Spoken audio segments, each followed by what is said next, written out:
Hi guys, welcome back to my channel 15 minutes for English. आज हम class 11 का last जो चैप्टर है the tale of melon city को पढ़ने वाले हैं। ये एक इंट्रोडक्शन देखते हैं इसका। In this chapter the writer presents a just and Placid king. यहाँ पे क्या है गाइस, एक किंग है, उसके ऊपर स्टोरी है। वो कैसा है?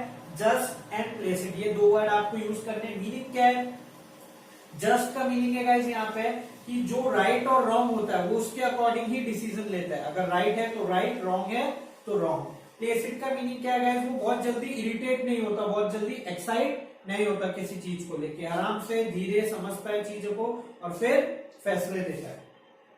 Whose sense of justice lead to his own death। क्या होता है इस स्टोरी में? इसी का जस्टिस, इसी का कुछ करने वाला होता है, उसकी वजह से इनको डेथ का सामना करना पड़ता है और इनकी डेथ हो जाती है। देखते हैं ऐसा क्या है। People didn't care if they had a man और अ मेलन एज देयर किंग। यहाँ के जो लोग हैं, जो लोग, उनको कोई मतलब नहीं है कि कोई आदमी उनका राजा हो या मेलन यानी तरबूज कोई उनका राजा हो, कोई मतलब नहीं है। The melon crowned as the next king after his death. तो ये जब राजा की डेथ हो जाती है, मर जाते हैं, उसके बाद एक मेलन को किंग बनाया गया है। मेलन मीन्स तरबूज। ओके, चलिए कैरेक्टर्स इन द चैप्टर देखते हैं। King, the story was about a king. Means एक किंग है, उसके अराउंड ये स्टोरी चल रही है अभी, ऐसा है। Arch, a curved structure. Arch क्या होता है गाइस? एक कर्व्ड स्ट्रक्चर। जैसे आप लोगों ने गेट देखा होगा, तो मैंने एक एग्जांपल ये ड्रॉ किया है।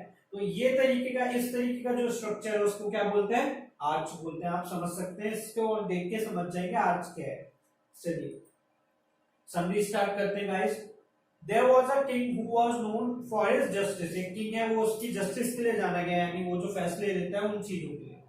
He was very peaceful and placid। Peaceful है, शांत रहते हैं, बहुत जल्दी एक्साइट नहीं होते, इरिटेट नहीं होते, चिढ़ते नहीं है किसी चीज को लेके। He was not easily excited and irritated। ये मैंने आपको समझाया, बहुत जल्दी से एक्साइटेड भी नहीं होते और ना ही इरिटेट होते हैं। चलिए, He always cared for the opinion and suggestion of his subjects, यानी इनके जो लोग हैं, इनकी जो प्रजा है, उन लोगों के बारे में सोचते हैं, उन लोगों की ओपिनियन और सजेशंस को सुनते हैं और उसके अकॉर्डिंग भी डिसीजंस लेते हैं।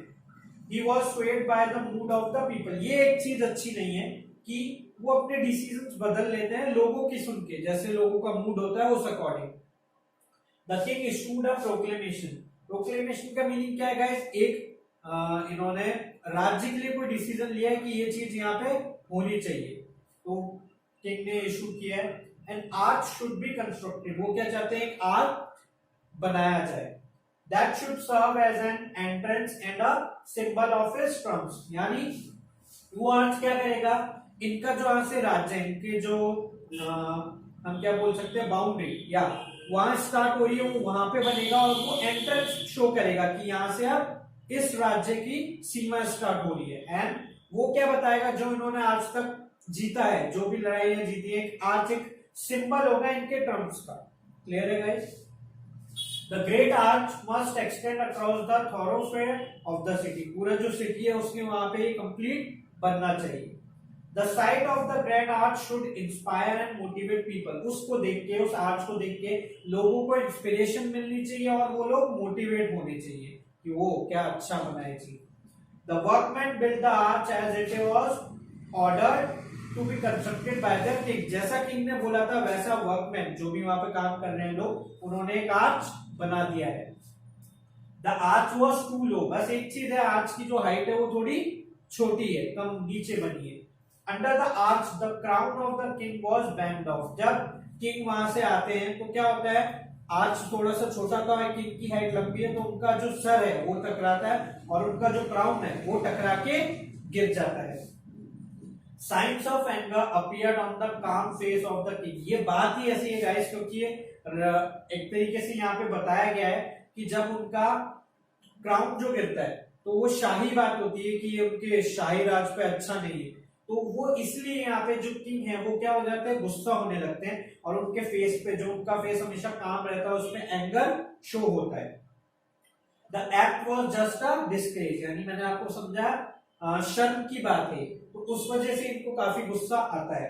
He ordered that the chief of builders would be hanged। यहाँ पे, यहाँ से ये पॉइंट थोड़े से इंपॉर्टेंट है, इसको क्वेश्चन बन सकता है कि जो किंग है उसने क्या फैसला लिया था और किस किस को ऑर्डर दिया था कि उनको हैंग कर दिया जाए, हैंग का मींस फांसी पे चढ़ा दिया जाए। तो सबसे पहले क्या हुआ है, जो चीफ है वर्कमैन का, उसको बोला गया कि उनको क्या करा जाए, हैंग कर दिया जाए। The chief pleaded that it was the workman's fault. यहाँ पे चीफ जो है वो आके बोलता है कि ये मेरी गलती नहीं है, ये किसकी, जो वर्कर्स हैं जो काम कर रहे हैं उनकी गलती है। Being a just and placed king, he acted justly। जैसे इसको बोला गया तो इसने इसकी बात मान ली, यानी राजा जो किंग थे उन्होंने चीफ की बात मान ली और आप किसके ऊपर आ गए, वो वर्कमैन के ऊपर। He ordered all workmen to be hanged। तो यहाँ पे एक और ऑर्डर देते हैं कि जितने भी वर्कमैन है उनको क्या कर दिया जाए, हैंग कर दिया जाए। They pleaded that it was not their fault। अब जो यहाँ पे वर्कमैन है उन्होंने भी प्लीड किया, उन्होंने भी बोला महाराज हमारी गलती नहीं है। The bricks were not of proper shape and size। इन्होंने क्या बोला, जो ब्रिक्स हैं वो प्रॉपर शेप के नहीं और साइज के नहीं थे, इस वजह से गड़बड़ हुई। The king was easily convinced. King का नेचर ही ऐसा था, वो फिर से मान जाते हैं इनकी बात को। He summoned the masons who made those bricks।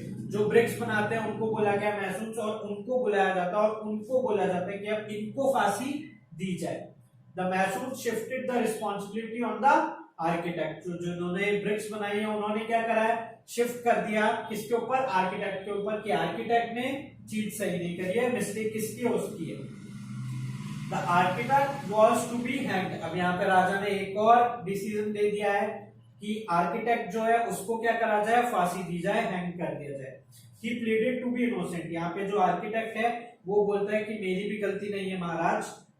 He had urged the king to make certain amendments in the plan। amendments यहाँ पे क्या बोला गया guys,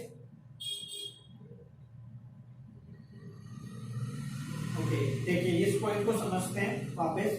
He had urged the king to make certain amendments in the plan। amendments का meaning क्या है guys, changes. Okay मैंने pronounce गलत किया था, I think it is amendments. Amendments का मीन्स चेंज। उसने पहले ही बोल दिया था कि इस प्लान में कुछ चेंजेस होने चाहिए राजा को, तो उन्होंने यही बात क्या बताई है यहाँ पे राजा को, बोलिए वापस कि यार मैंने तुमसे बोला था महाराज कि इसमें ये बदलाव होने चाहिए।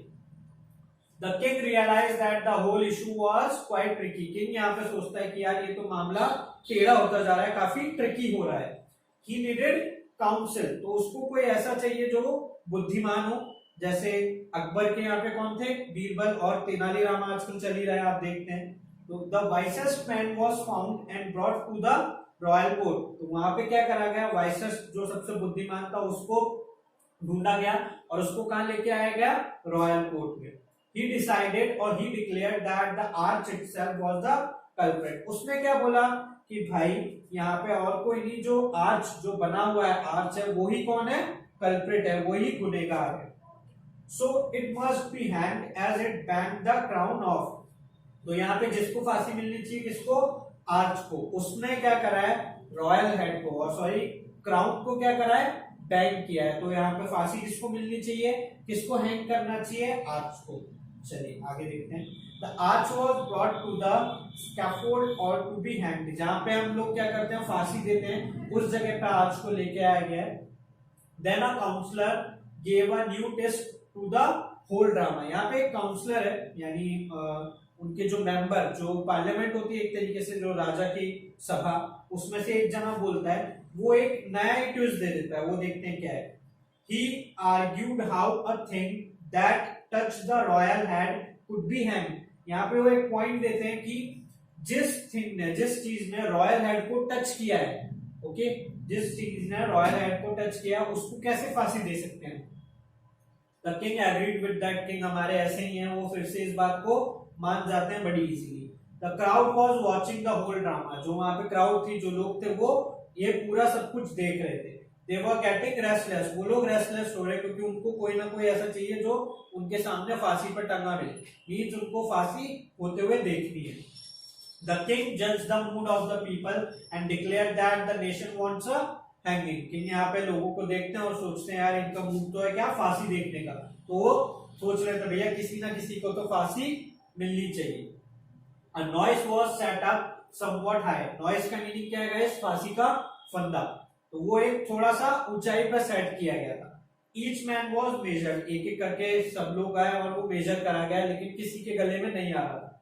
Only one man was so tall that his neck could fit in the noise, एक ही आदमी था जिसकी जिसकी नेक उस नॉइस में फंस सकती थी। ही वॉज किंग हिमसेल्फ, इतनी ही हाइट का था वो कि किंग की जितनी हाइट है, तो किंग के बराबर ही वो क्या बना था, फांसी का फंदा बना था। So he was hanged by the royal decree, यानी रॉयल सभा ने, जो वहां की सभा थी, वहां पूरी एक फैसला लिया कि अब राजा जी को तो फांसी होनी पड़ेगी और उनको फांसी दे दी गई और उनको हैंग कर दिया गया। The ministers thank God that they could find someone to be hanged, यहाँ पे जो इनके मिनिस्टर्स थे वो भगवान को प्रार्थना कर रहे हैं, चलो कोई तो मिला फांसी होने के लिए। The people of the town were getting angry, क्योंकि उन्होंने एक रीजन और दिया मिनिस्टर ने कि यहाँ के लोग जो थे वो क्या हो रहे थे, गुस्सा हो रहे थे बहुत खतरनाक तरीके से। They wanted to see someone's head rolling down, और वो लोग जो थे वो चाहते थे एक फांसी होते हुए देखना, कि एक किसी का सर नीचे लटका हुआ मिले हम लोगों को। If the king not offered himself to be hanged, the people would have revolted against him. यहाँ पे इन्होंने एक और रीजन दिया कि अगर किंग खुद को नहीं फांसी पे चढ़ाते तो लोग क्या करते, उनके अगेंस्ट हो जाते और रिवॉल्ट करते। Now they had to choose a new king. Now अब उनको क्या करना है, एक नया किंग चूज करना है। Being practical minded, they declared that the first to pass the city gate would choose the next king of the state. इन लोगों ने यहाँ पे डिसाइड किया है कि जो भी सिटी गेट में से पहला बंदा आएगा वो क्या करेगा, वो चूज करेगा हमारा क्या, स्टेट, नया किंग चूज करेगा स्टेट का, जो भी पहला बंदा उस गेट में से आएगा। An idiot passed the gate, एक इडियट जो था, मतलब उसके पास ज्यादा बुद्धि नहीं थी, पागल सा बोला गया है, वो आता है गेट में से। The guard stopped him, जो गार्ड लोग हैं वो उसको स्टॉप करते हैं। He gave his choice, उससे पूछा जाता है और वो अपनी चॉइस देता है। A melon was to be the next king, तो वो क्या चूज करता है, एक मेलन यानी एक तरबूज को चूज करता है कि ये कौन होगा आपका नया राजा होगा। They carried the melon to the throne with all respect and ceremony, वो लोग क्या करते हैं सब, अब मेलन को राजा बना देते हैं, उसको पूरी रिस्पेक्ट के साथ और पूरी सेरेमनी के साथ कहां तक लेके जाते हैं, तक लेके जाते हैं, यानी थ्रोन तक लेके जाते हैं। When someone asks the people why they choose a melon to be their king, अब ये टाइम हो जाता है आगे, तो एक जना पूछता है उनसे, लोगों से, कि भाई तुम लोगों ने क्यों एक मेलन को किंग चूज किया। They answered that it made no difference to them if the king was a melon or a human being, तो वहां के लोग बोलते हैं हमें कोई फर्क नहीं पड़ता है कि हमारा किंग कोई एक इंसान हो या कोई एक मेलन हो, उन्हें कोई फर्क नहीं पड़ता इस चीज से। They were happy, वो लोग खुश थे। क्यों खुश थे, इस रीजन पे क्वेश्चन बन सकता है, देखते हैं guys. At least the melon king would not interfere in their lives, तो यहाँ पे बोलते हैं कि जो मेलन है, जो अब हमने मेलन को किंग बनाया, वो हमारी लाइफ में कोई इंटरफेयर नहीं करेगा, कोई हिसाब किताब नहीं मांगेगा, कोई चीजें नहीं मांगेगा, कोई नए रूल्स नहीं बनाएगा, इसलिए तो वो लोग इसलिए काफी हैप्पी थे। They would be free to live in peace and liberty, वो अपने हिसाब से जैसे चाहे वैसे रह सकते हैं फ्रीडम के साथ, इसलिए लोग वहां के बहुत खुश थे। समझ में आया गाइस, यहाँ पे क्वेश्चन ऐसे ही फ्रेम हो सकता है कि why the people are not interested और why the people make melon a king, तो यहाँ पे इसका आंसर आप बता सकते हैं इजीली। चलिए गाइस, यहाँ पे कंप्लीट समरी खत्म होती है। कैरेक्टर स्केच देखते हैं एक बार किंग का।